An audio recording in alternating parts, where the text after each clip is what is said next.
Deus faz justiça aos oprimidos e dá pão aos que têm fome. O Senhor liberta os encarcerados. O Senhor abre os olhos aos cegos. O Senhor levanta os abatidos. O Senhor ama os justos. O Senhor guarda o peregrino, ampara o órfão e a viúva. Salmo 146, 7-9. Tema da semana: Justiça e misericórdia no Antigo Testamento, parte 1. É bom demais ter a sua companhia, muito bom estarmos juntos. Estamos começando o nosso terceiro encontro desta nova temporada, onde estamos estudando o papel da igreja na comunidade.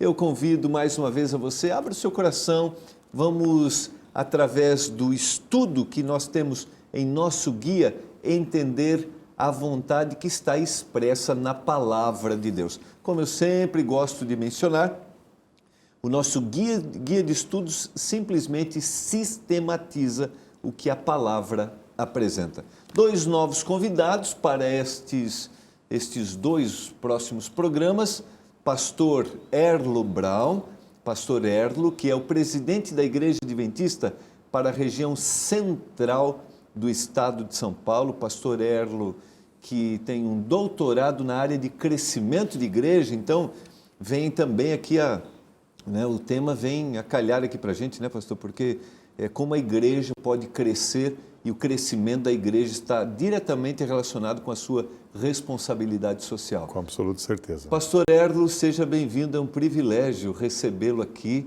Eu tenho a alegria de trabalhar junto com o pastor Erlo ali na região central do estado de São Paulo. Para a gente é um privilégio poder estar contigo aqui, pastor Batistotti.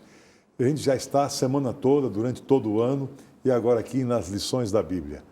Eu queria dizer para o ouvinte que ele é um excelente pastor, faz um trabalho maravilhoso com as famílias lá da nossa região de São Paulo e também me ajuda a cuidar dos anciãos e dos pastores. Pastor Batistotti, você é gente boa. E ouvinte, fique aí, porque muita coisa boa a gente vai aprender nessas lições. Estou sendo bem conduzido, pastor? Bem orientado, bem muito orientado. Obrigado. Uma alegria, pastor. Prazer é todo nosso. Pastor Fabiano Mendes. Pastor Fabiano Mendes é o responsável por um projeto que a Igreja Adventista tem no Brasil, no estado de São Paulo, que é o projeto evangelístico da Nova Semente. Pastor Fabiano tem um mestrado em Ciências da Religião e agora vai fazer um doutorado em Missão. Pastor, seja bem-vindo. Muito obrigado, é sempre um prazer retornar aqui às lições da Bíblia. São sempre boas oportunidades da gente crescer no aprendizado da Palavra de Deus e nos planos, projetos que Ele tem, né?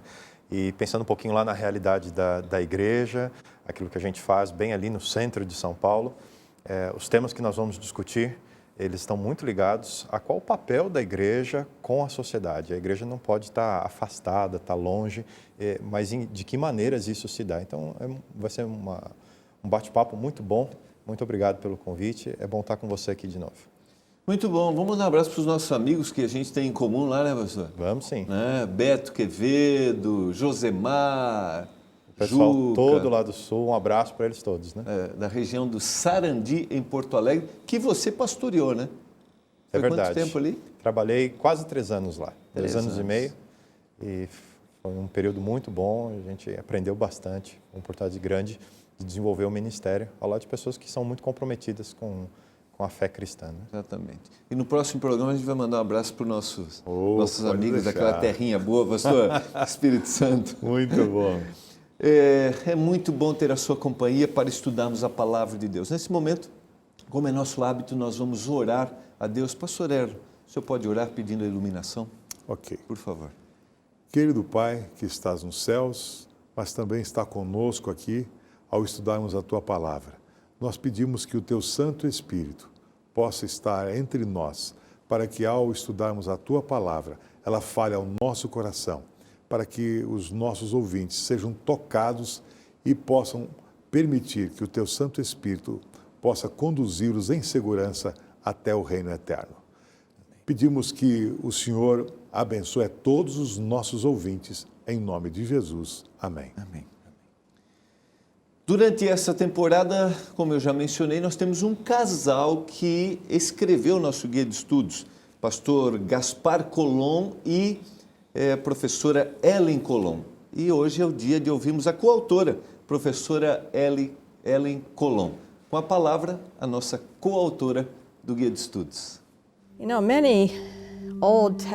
Muitos profetas do Antigo Testamento apontam para futuros eventos e também para a reforma espiritual, volta a Deus e reforma moral, mas além disso, eles foram muito fortes e isso é muitas vezes despercebido.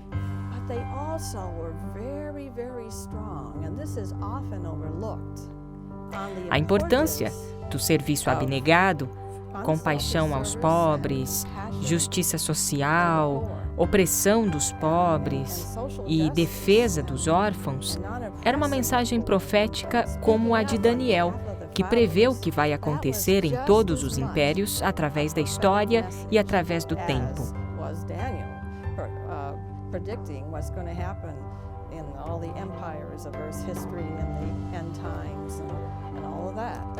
Assim, esta mensagem de justiça social, compaixão, libertação dos oprimidos e defesa dos órfãos foi também uma mensagem profética dos profetas do Antigo Testamento. E nós, como adventistas, estamos interessados em profecias e mensagens proféticas e devemos incluí-las como parte das nossas mensagens proféticas para nós mesmos e para os outros. E eu tenho alguns exemplos de ecos do Antigo Testamento que compartilham o conceito de Deus de justiça e misericórdia, aplicando-o às necessidades sociais dos que nos rodeiam. Por exemplo, Êxodo 22 diz: o estrangeiro não afligirás, nem o oprimirás, a nenhuma viúva nem órfãos afligirás. Durante todo o Antigo Testamento, o tema do sábado aparece em vários lugares. E quando você observa esses sábados, e eu digo no plural porque parece haver 3 tipos principais de sábados que são explicados, e cada um desses sábados reflete a misericórdia e também a justiça. Por exemplo, o sábado do 7º dia. No mandamento do sábado está escrito que todos devem descansar e não trabalhar. Você, seu servo, sua serva, seu gado, seus animais devem descansar, mesmo o estrangeiro. Todos devem ter o direito de descansar e ter um dia de folga para restaurar-se física, mental e espiritualmente. Isso é misericórdia e isso é justiça. Depois temos os sábados anuais também. A cada 7 anos foi dado descanso à terra e esse foi o tempo para anular dívidas e mostrar preocupação com os pobres. O pobre e o servo podiam comer, até os animais tinham esse direito. E durante esse tempo também se libertavam os escravos. Isso a gente pode encontrar em Êxodo 21, verso 2, e Levítico 23 e 25, onde se explica tudo isso. E depois, claro, o sábado do jubileu no 50º ano. Depois de 7 semanas de anos, o ano 50º foi o ano do jubileu e, de novo, podemos ver esta misericórdia e justiça que vem através desse tipo de sábado.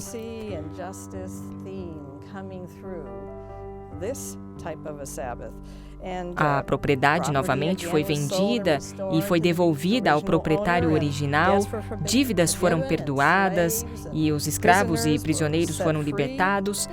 Foi como um computador quando reiniciado. Nesse caso, a sociedade foi reiniciada. Como diz o livro A Ciência do Bom Viver, o ano do jubileu era uma proteção contra os extremos de riqueza. E assim, esses ecos do sábado aparecem em outros lugares também. Por exemplo, Salmo 146, Deus faz justiça aos oprimidos, Ele solta os encarcerados e ampara os órfãos. Depois isso aparece também em Provérbios 29, versículo 7. Esse é realmente um verso-chave que diz: informa-se o justo da causa dos pobres, mas o ímpio não compreende isso. Isso poderia significar que alguns que declaram ser cristãos, e agora estou falando para mim mesma também, poderiam considerar-se ímpios em termos deste versículo porque não têm preocupação com os pobres? Outro eco do Antigo Testamento se encontra em Provérbios 31:8-9. Abre a tua boca a favor do mudo, pelo direito de todos os que te acham em desolação. Abre a tua boca, julga retamente e faze justiça aos pobres e aos necessitados. Precisamos ser a voz para aqueles que não têm voz. E depois, Isaías 1:13-17, Deus está aqui realmente decepcionado. Ele diz: não posso suportar iniquidade, quando multiplicais as vossas orações, não as ouço. Por quê? Porque as vossas mãos estão cheias de sangue. Aprendei a fazer o bem, praticai o que é reto, ajudai o oprimido, fazei justiça ao órfão, tratai da causa das viúvas. Eu não vou conseguir ouvir as suas orações e não aceitarei o seu culto até que façam isso, justiça social e misericórdia. Depois, há tantos lugares, Isaías 61:2, por exemplo, e o capítulo 58 inteiro, fala sobre que Deus tem se decepcionado novamente com este povo. Ele quer que eles deem aos pobres, que eles compartilhem, que eles tenham justiça social e etc. E ao final do capítulo, ele fala também do sábado. Miqueias 6:8 diz: Ele te declarou ao homem o que é bom, e o que é que o Senhor pede de nós, senão que pratiqueis a justiça e ames a beneficência e andes humildemente com o nosso Deus?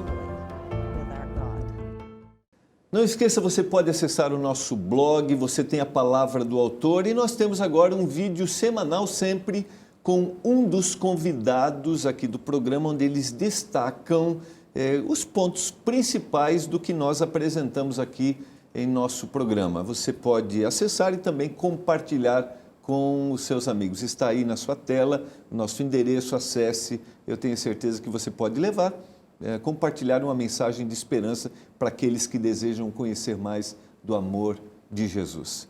Amigos, a igreja tem uma responsabilidade social. Quando a gente fala de igreja, acho que vale a pena definir.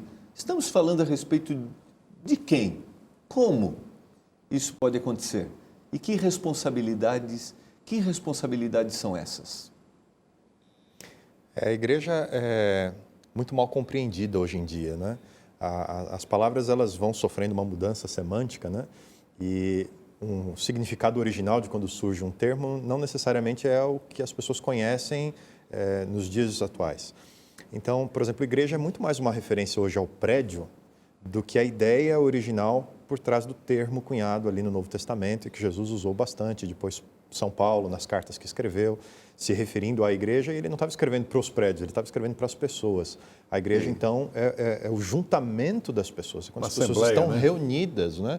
Vem lá do grego, de chamar as pessoas para fora de casa, irem à praça, resolverem as questões. Então, é quando as pessoas estão unidas, isso forma a igreja.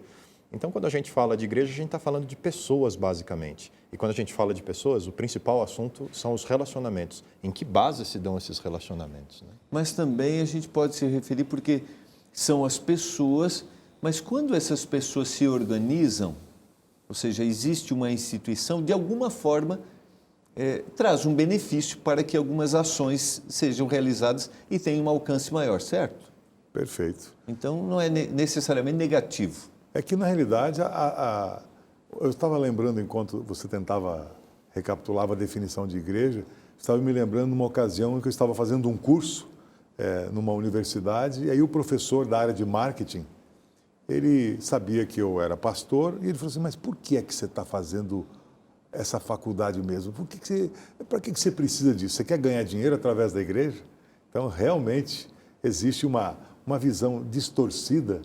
Paulo diz lá no livro de Efésios 3, no versículo 9, que o objetivo da igreja é que, através dela, a multiforme sabedoria de Deus, esse plano maravilhoso de salvação, possa se tornar conhecido para todas as pessoas. Esse é um aspecto muito importante que o pastor Elon está pontuando, porque, obviamente, em nossos dias, nós temos responsabilidades como governo, então nós nos organizamos, a igreja é uma instituição organizada também, como você bem pontuou, e ela tem oportunidades de assumir papéis que são muito importantes na sociedade, presta conta por isso. Mas o que dá legitimidade ao trabalho da igreja como instituição é a forma como as pessoas que fazem ou constroem a igreja, elas vivem a sua fé. É daí que vai sair a legitimidade do que a instituição faz. Senão a instituição pode ser observada por outras pessoas como empresa, algo de né? manobra, né, para você atingir objetivos outros que só poderão ser desfeitos, né, se a experiência das pessoas legitimar qual é a proposta da igreja. Eu creio que é importante, porque nós vivemos numa época de crescimento dos, que a gente chama tecnicamente dos sem igreja. Ou seja, eu creio, mas eu não quero me ligar a uma entidade. E eu estou até rindo aqui porque a gente viu há poucos dias num lugar aí um outdoor que estava assim: igreja para aqueles que não gostam de igreja. Parece um contrassenso.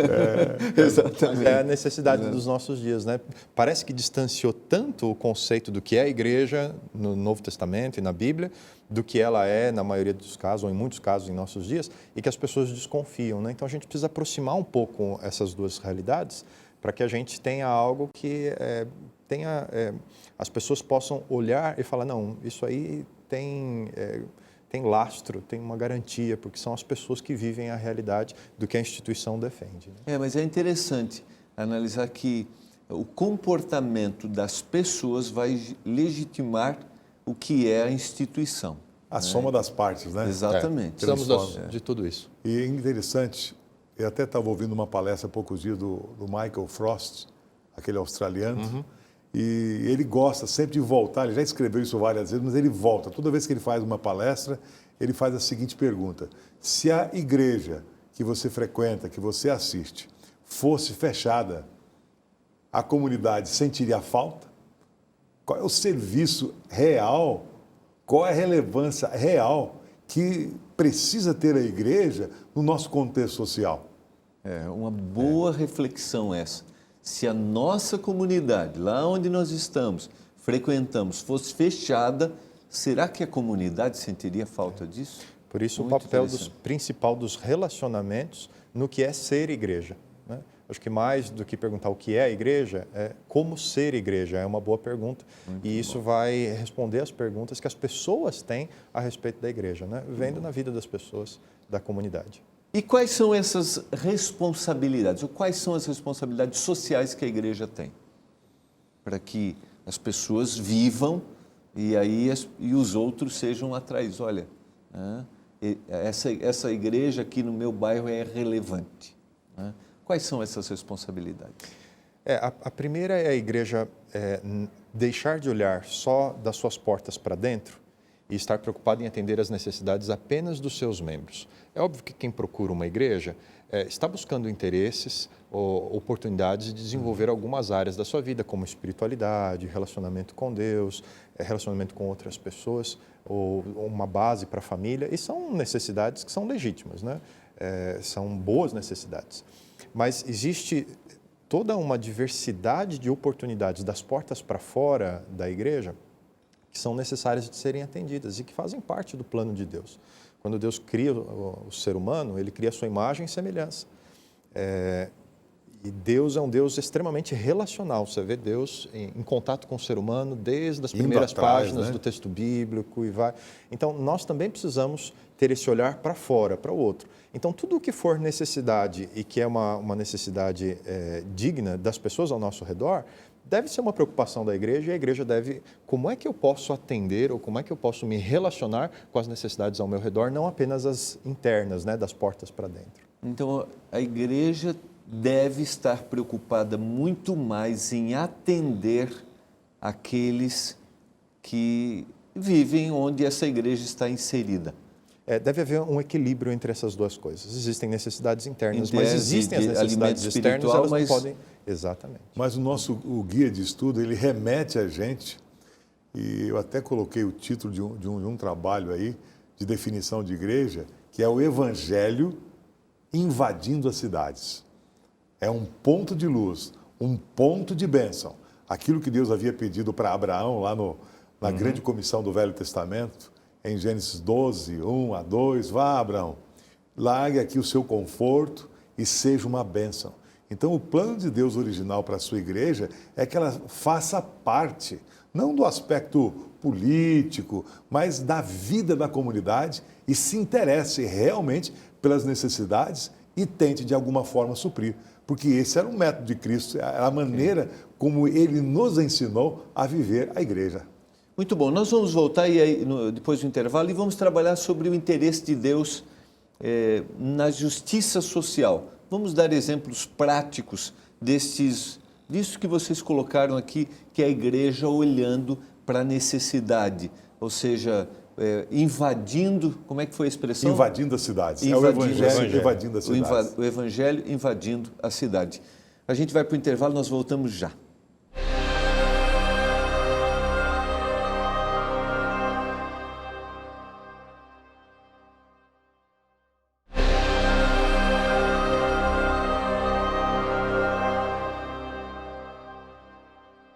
Estamos voltando, você está acompanhando o programa Lições da Bíblia.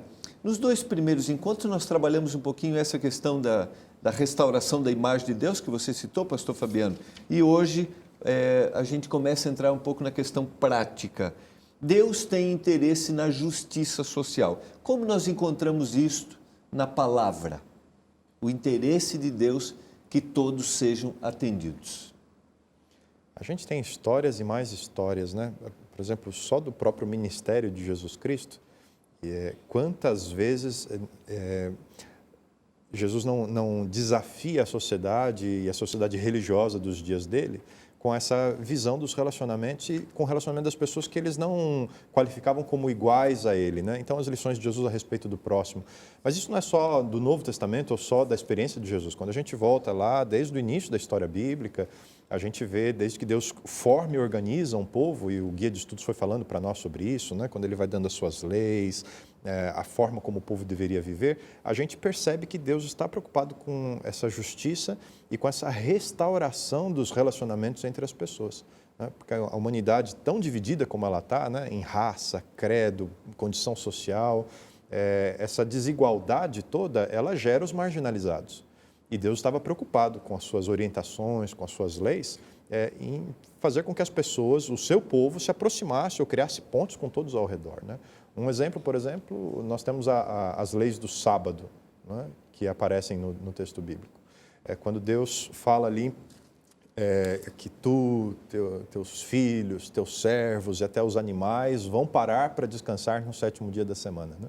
Ele está equilibrando o descanso, né? Está nivelando esse descanso para todas as pessoas. Não é quem tem dinheiro que descansa e quem não tem dinheiro continua trabalhando. Até o animal, né? Não se explora ninguém, todos diante de Deus têm os mesmos direitos. Então, ele propõe isso. Existem outras leis sobre o sábado, né? Por exemplo, o sábado no 7º ano, que era um ano de descanso da terra, da colheita, e você tinha uma série de ordenanças, você faz esse nivelamento da sociedade. Até libertar, no 7º ano, tinha a questão de libertar, se por algum motivo ele ficava devendo. Perdão de dívidas, né? As dívidas eram perdoadas, se era escravo, deixava de ser escravo. E o terceiro aspecto do jubileu... O jubileu, que era o 7º ano do 7º ano, aquela sequência de setes, né? Que a terra era devolvida para o seu dono, coisa que se perdeu, impressionante, né? O senso de justiça e misericórdia, né? Porque senão você perdeu a escritura, não tem mais a terra. Exatamente. E tinha uma lei para preservar, para que ninguém abusasse, se colocasse, se levantasse sobre ninguém.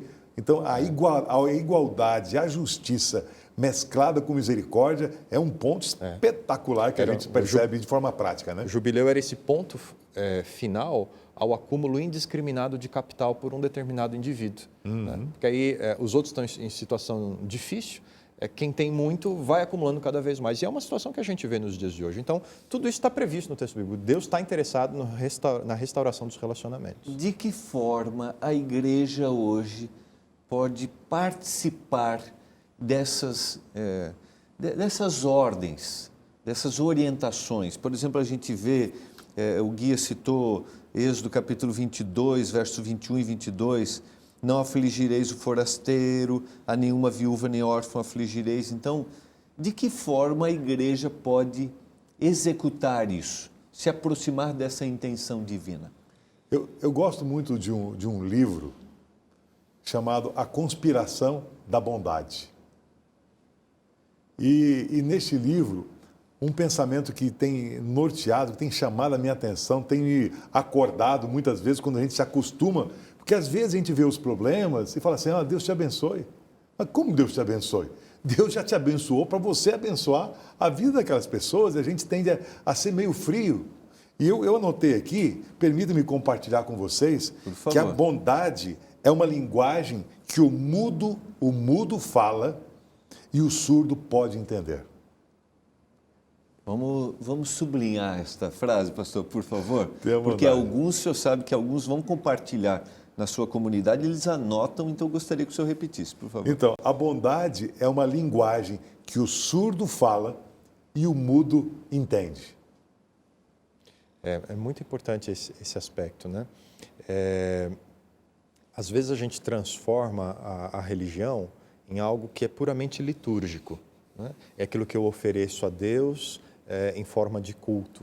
Né? Mas se Deus é um Deus de justiça, né? Se Ele tem essas qualidades do amor, né? Tem um texto bíblico que define, né? Deus é amor. 1 João capítulo 4, verso 8. Se Deus tem essas qualidades, aquilo que honra a Deus é quando eu reproduzo essas características nos meus relacionamentos.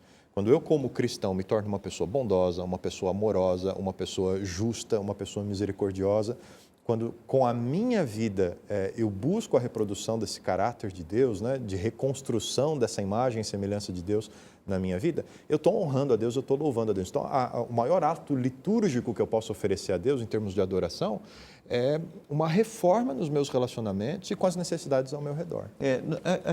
Nós não vamos aqui, até o guia comentou, por exemplo, do sábado, do ano sabático, nós não praticamos.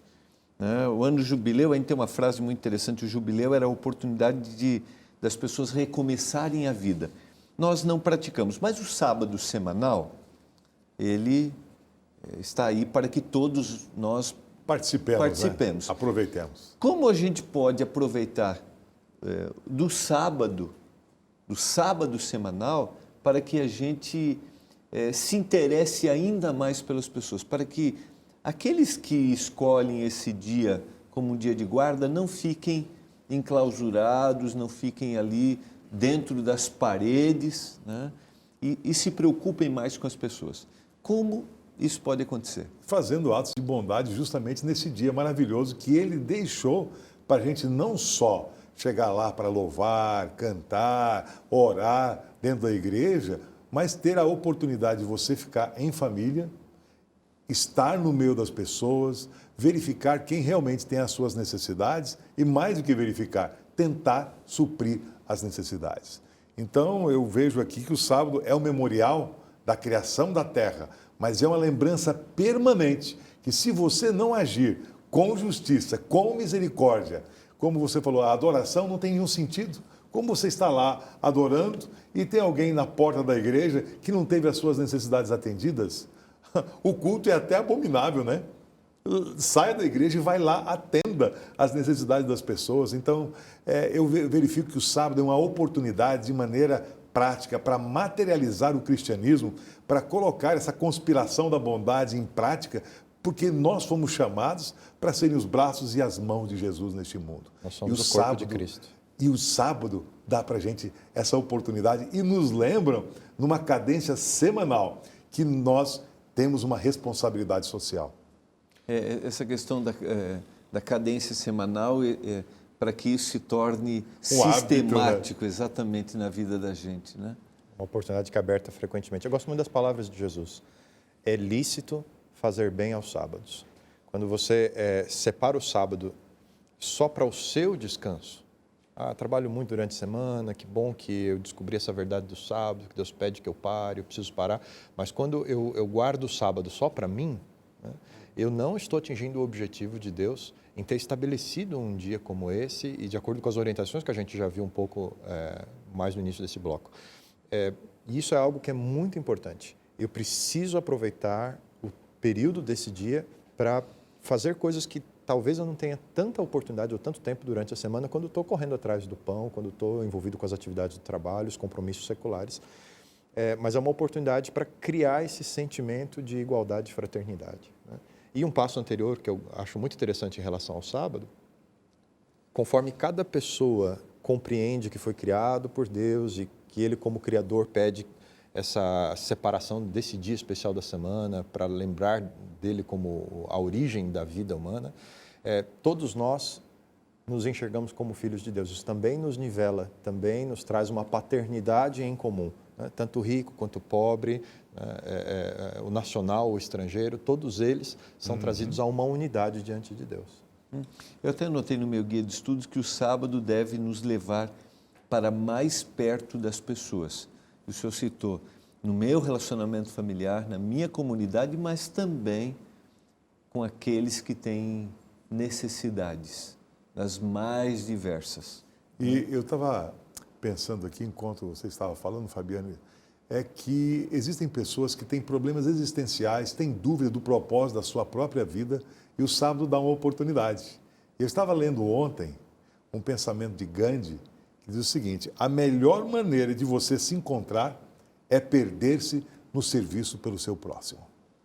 A melhor maneira de você se encontrar é você perder-se no interesse das próprias pessoas.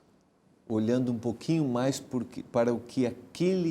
para que o outro precisa. Exatamente, a necessidade das pessoas. Quando eu me envolvo com os problemas e as necessidades do outro, isso diminui um pouco os meus próprios problemas.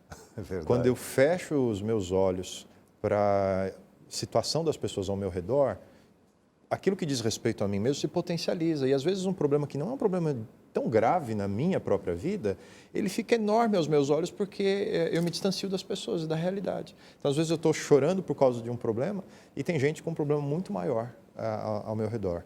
Eu me lembro de um membro lá da minha igreja e ele falou: pastor, olha, estou participando de um ministério aqui da igreja que é de visita às pessoas nos hospitais, então eu tenho acompanhado a história de tantas pessoas e eu cheguei à seguinte conclusão: eu e você não temos problemas.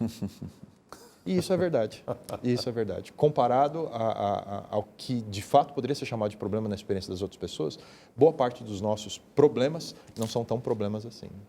É verdade. Muito bom, vamos adiante. O nosso guia de estudos trabalha dois aspectos aqui. Começa a voz profética, ou seja, expressões bíblicas em que nós devemos ser levados a nos preocuparmos ainda mais com as pessoas.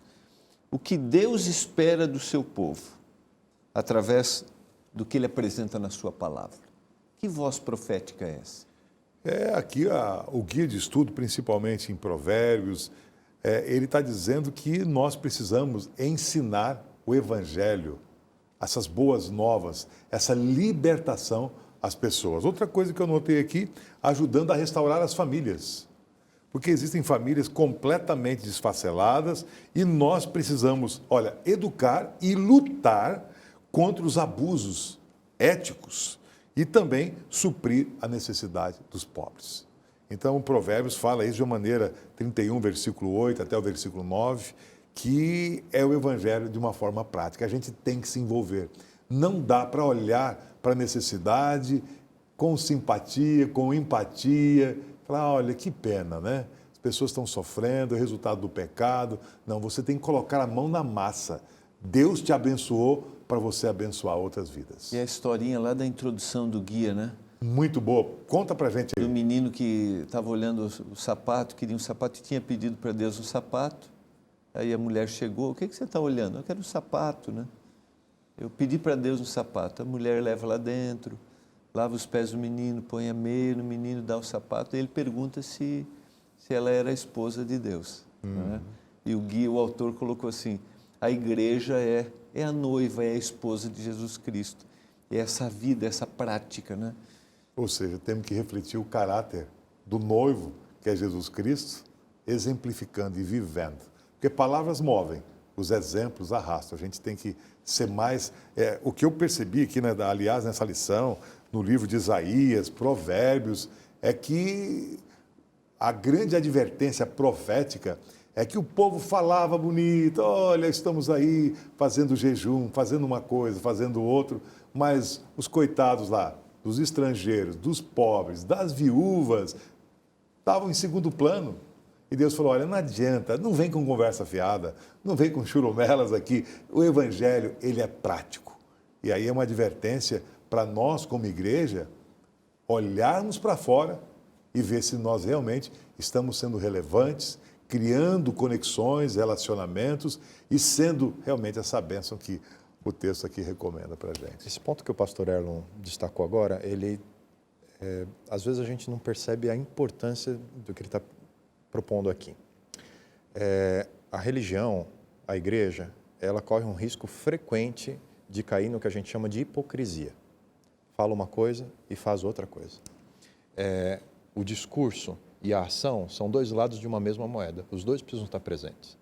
Quando você tem um e não tem o outro, algo está faltando. Você ficou em dívida ao propósito de Deus. Você não atingiu com plena força aquilo que Deus idealizou para ser a influência da igreja no mundo e na sociedade. O profeta, ele não fazia parte da elite. Ele não era rei, ele não era sacerdote, ele era uma voz que dissoava do status quo. Então, quando havia uma prática como essa, que havia se generalizado por todo o povo, o profeta se levantava com o seu exemplo e com o seu discurso. Então, a igreja precisa fazer as duas coisas também. Com o seu exemplo. Nós precisamos ter o nosso discurso. exemplo e também o nosso discurso. Quando eu tenho o meu exemplo, mas me calo, eu não atingi o objetivo. Okay. E quando eu só grito, mas não falo, né, é como se o som que sai da minha voz não tivesse força. Então, eu preciso das duas coisas ao mesmo tempo. Exemplo e discurso. Sabe o que eu anotei no meu guia aqui? A reforma espiritual e moral, ela era sempre acompanhada, evidenciada de uma reforma de serviço. As pessoas estavam preocupadas em atender. Nós vamos para o intervalo, nós já voltamos. É muito bom a gente poder aqui conversar junto com você que está acompanhando o programa Lições da Bíblia e pensarmos o que nós estamos fazendo para ajudarmos aqueles que estão próximos da gente. Nós voltaremos já.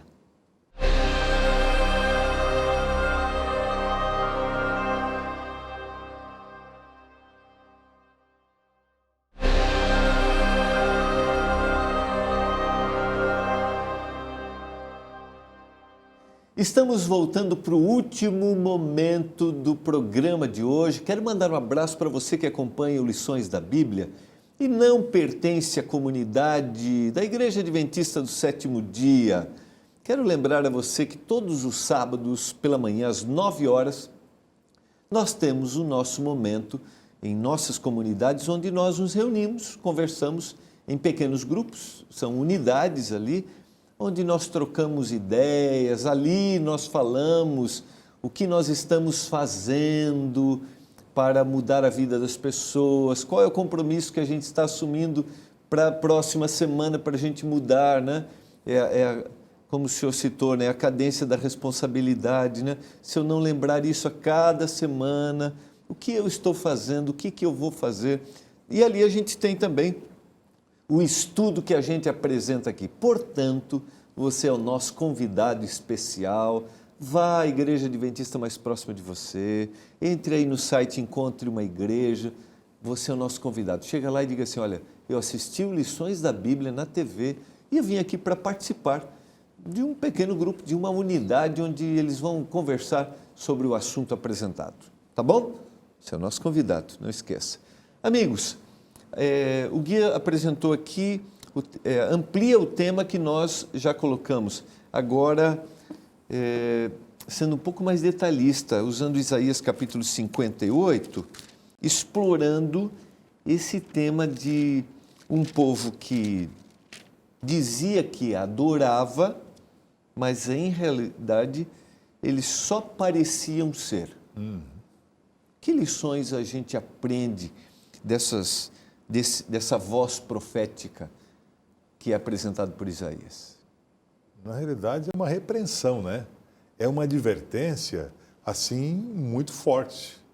E estava pensando aqui, ao reler o texto, será que a gente tem a tendência, quando houve uma repreensão, não, isso aqui talvez ficaria melhor para o pastor Batistotti, pastor Fabiano, mas eu tentei não ser hipócrita e falei assim, o que eu preciso mudar, como eu preciso me envolver um pouco mais, para que eu não fique só na palavra, Deus te abençoe, vá em paz, né? Então, realmente eu fiquei assim, ao ler a impressividade e a força desse texto de Isaías, é um negócio para chacoalhar qualquer tipo de pessoa. E eu espero que você que está participando conosco desse estudo, reflita e comece a pensar, o que é que você não está fazendo? Que se você começasse a fazer, mudaria para sempre a história desta comunidade, a história da sua igreja e das pessoas que estão no seu entorno. Eu conheci uma igreja em Atlanta e conversei com o pastor, ele tem quase 5.000 membros agora, e eu perguntei como é que você conseguiu fazer com que a sua igreja crescesse tanto? Aí ele falou, olha, é simples, eu comecei a convidar os vizinhos para estudar quais eram os problemas do bairro. E no bairro onde a igreja estava, ou o local onde eu aluguei, tinha muitos drogados, tinha um problema na área educacional. E aí ele escrevia ou chamava as pessoas para estudarem um livro que tratava daquele assunto. E aí ele começou a se envolver e fazer diferença naquela comunidade. E aí queria que o senhor repetisse a frase, o que você pode fazer... O que você não está fazendo, que se você fizesse, mudaria para sempre a realidade onde está inserida a sua igreja ou onde está inserida a sua família, a sua casa. Porque a sua casa é também uma igreja, um lugar onde Deus habita, onde você tem a oportunidade, quem sabe, até chamar seus amigos, seus vizinhos, para estudar as lições da Bíblia com ele, fazer um pequeno grupo, né? O que você não está fazendo? Que se fizesse, mudaria. Poderia mudar. Eu pensei nisso justamente quando eu vi aqui as advertências de Isaías 58. Que bom, pastor Fabiano. O profeta Isaías, ele põe o dedo na ferida aqui nesse trecho do livro dele, né? E aquilo que o diagnóstico que ele está fazendo e o tratamento que ele propõe à espiritualidade de Israel, ainda se aplica hoje à experiência dos cristãos. Eu tenho visto inúmeras pessoas dizendo, não sinto Deus, não sinto que Deus ouça as minhas orações, não vejo a ação de Deus na minha vida, e eu vou à igreja, eu devolvo meu dízimo, eu faço as minhas orações, eu leio a Bíblia, por que Deus é tão distante de mim se eu procuro Deus? E essa é a pergunta do início do capítulo. E aí é quando Isaías traz a resposta de Deus, né?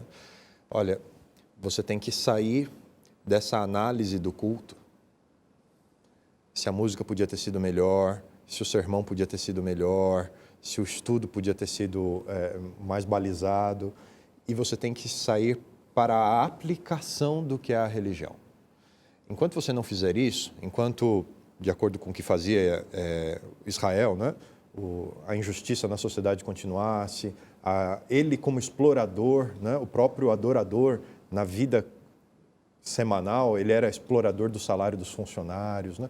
Enquanto não revertesse isso, ou seja, enquanto a vida com Deus não alcançasse cada aspecto e cada área da vida do adorador, aquele sentimento de vazio espiritual ia permanecer. Ou seja, eu não encontro realização como um cristão, né, se eu não dou a permissão para que Deus me use em todos os aspectos da minha vida, para que eu seja um canal, um conduto. Enquanto eu quero para mim, eu me sinto vazio. Só consumindo. Agora, quando eu ofereço, quando eu reparto, quando eu compartilho, quando eu sou o evangelho invadindo a cidade, né, aí a minha vida com Deus, ela passa por uma revolução. Tem um exemplo de Jesus no Novo Testamento. Muitos anos depois daqui de Isaías 58, mas que também reflete a mesma realidade que a gente não pode fechar os olhos, ela acontece hoje. Jesus tem um encontro com a mulher samaritana. Ele quer oferecer a ela paz, perdão, uma porção de coisas que ela não tem e que fazem falta no relacionamento dela com Deus, né? É uma mulher pecadora, está no 5º casamento, uma porção de coisas. E quando Jesus oferece a ela perdão, aceitação, eu sei que você viveu, eu posso mudar a sua história e tal, ela desconversa. Escuta, mas aproveitando aqui, vamos conversar de um outro assunto, né? qual que é o monte certo em que se adora a Deus, né? É esse aqui ou aquele? Os judeus apontam um, os samaritanos dizem que é outro. Qual é a forma correta de adorar a Deus? E aí Jesus interrompe a mulher e fala, vamos parar com esse assunto. Os judeus sabem do que eles estão falando, mas o importante nesse ponto é que vai chegar o tempo, e está chegando, em que os verdadeiros adoradores adorarão a Deus, não nesse monte nem no outro, mas em espírito e em verdade. Por quê? Porque vai viver a plenitude do que é o plano de Deus e do que é a religião, nos aspectos mais gerais da vida. Então, acho que esse é o grande desafio para nós como voz profética. Uma igreja local, ela precisa olhar ao seu redor e ela precisa fazer parte da experiência das pessoas e atender às necessidades, como essa igreja aí fez. A minha igreja tem um projeto, eu queria mencionar rapidamente. Por favor. Nós adotamos uma comunidade carente em São Paulo, na cidade de Carapicuíba. Uma pessoa da nossa igreja percebeu a necessidade, se abriu para aquilo, compartilhou com outras pessoas da igreja, com a liderança da igreja, e toda a igreja abraçou. Hoje nós temos um núcleo assistencial lá naquela comunidade carente, nós temos campanhas anuais, nós estabelecemos um programa semanal, vários profissionais da igreja oferecem lá aulas, oficinas as mais diversas, trabalho com gestantes, e tudo isso beneficiou muito mais a igreja local, talvez, do que aquela comunidade, porque os desafios são muito grandes. Mas o fato de você parar e começar a fazer algo, sair da sua zona de conforto, isso revoluciona a sua vida com Deus. Você se sente, como o pastor Erlon falou, as mãos e os braços de Deus na vida da comunidade. E isso é fundamental. Eu só quero citar que a história que o pastor fez menção, para você que talvez não leia a Bíblia ou talvez está tendo contato pela primeira vez, encontra-se em São João capítulo 4. Se você quiser ler essa história com detalhes, vale a pena. E aí é só reiterar que você colocou o maior beneficiado é aquele que está servindo, né? E eu até coloquei aqui no meu guia, quais são os benefícios de fazer algo por alguém, né? Não tem preço. Preenche o vazio, né? A resposta aos questionamentos Existenciais, né? E é interessante que talvez alguém está ouvindo a discussão aqui da palavra de Deus, ou do guia de estudo, e talvez esteja pensando, não, eu tô frequente, eu estou assistindo aos cultos nas datas regulares, eu sou frequente, eu sou presente. Mas se por alguma razão, em algum instante, você foi tentado a se aproveitar de um funcionário ou de alguém que passa por uma provação, uma dificuldade financeira, não, vou agora comprar o carro dele, a fazenda dele, a casa dele, é uma galinha morta, porque ele está passando em dificuldade, eu queria lembrar que seria muito bom que a gente relesse o capítulo 58 de Isaías para reprogramar a nossa mente, para tirar da nossa mente aquela ideia de levar vantagem. No processo de adoração, quem leva vantagem nunca adora a Deus, adora a si mesmo. Que Deus tenha piedade de cada um de nós para que nós sejamos mais amorosos e essa percepção da misericórdia, da graça, balanceada com justiça, possa ser uma coisa presente, não só no texto bíblico, mas na nossa vida também. Pastor, quero sublinhar esse detalhe que o senhor colocou agora. No processo de adoração, não leva vantagem aquele que está querendo levar vantagem sobre os outros, explorar os outros. Muito interessante isso. E as pessoas se tornam mais suscetíveis diante das necessidades. A gente não pode ter nenhuma intenção de exploração, né? A igreja, vamos pensar como instituição agora, também, em nenhum momento, diante dessa necessidade, a igreja como instituição ou pessoas devem manipular porque estão oferecendo algo, né? É verdade. Bem colocado. O senhor fez lembrar um aspecto importante aqui. Né? E quando o serviço faz parte da vida da igreja, da vida do cristão, aí o momento de adoração na igreja ele é transformado, ele passa a ser uma celebração da justiça que está acontecendo no mundo, por causa da presença da igreja no mundo, é uma celebração ao amor que está transformando a vida das pessoas, porque a igreja está no mundo, as pessoas, os cristãos estão no mundo, aí faz sentido o que a gente faz lá na igreja, porque senão fica dissociado da realidade. Está tudo um caos lá ao redor e a gente aqui celebrando. Celebrando o quê? Né? Deveríamos estar chorando. Agora, quando nós vimos a presença de Deus com os frutos da presença dele através da nossa vida na vida das pessoas, aí faz sentido o culto, a celebração e a adoração. Eu quero citar, e a gente ir para a última parte, nós temos 2 minutinhos aqui, o Salmo 82, que eu achei muito interessante. O guia cita o verso 13, eu quero citar o 3 e 4. Fazei justiça ao fraco e ao órfão, procedei retamente para com o aflito e o desamparado, socorrei o fraco e o necessitado, tirai-o das mãos dos ímpios. Deus está chamando a igreja, as pessoas, para serem uma força para o bem. Esse é o apelo. Esse é o apelo. Para fazer a diferença. Eu achei interessante, socorrei, tire ele das mãos do ímpio.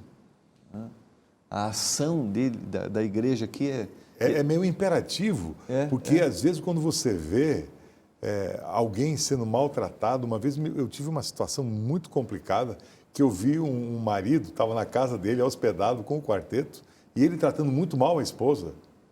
E eu falei, fala ou não fala? Se eu falar, eu vou dormir na rua.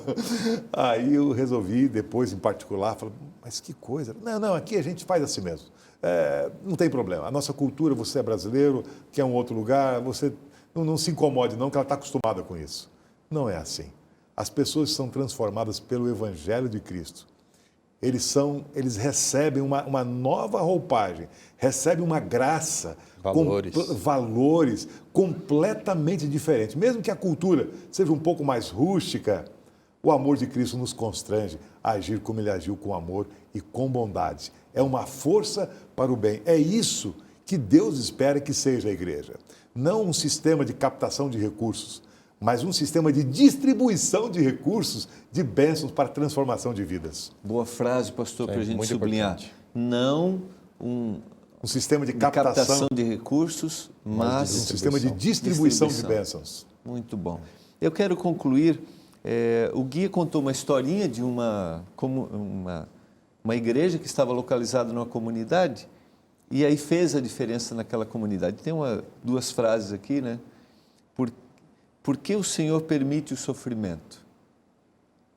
Deus diz, por que é que vocês permitem o sofrimento? Então, para a gente refletir. Às vezes a gente quer desempenhar esse papel passivo frente à sociedade. Não, Deus pode agir, né?